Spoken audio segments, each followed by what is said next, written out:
Эффективное использование госбюджета обсудили студенты-финансисты с заместителем председателя правительства республики и министром финансов.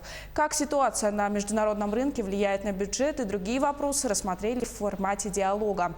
Студентов интересовало, почему экономика республики растет, а бюджетные поступления падают. Владимир Солодов объяснил, что сегодня добыча нефтегазовых ресурсов приобретает существенный объем.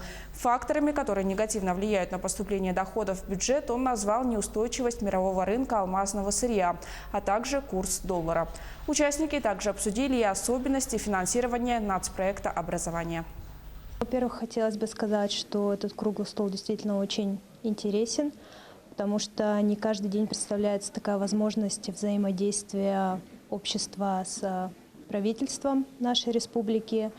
И я считаю, что очень хорошо, что нашими студентами было инициировано вот такое мероприятие. Очень много полезной информации я для себя услышала, даже что-то зафиксировала, что не знала до этого. Поэтому это очень хорошо.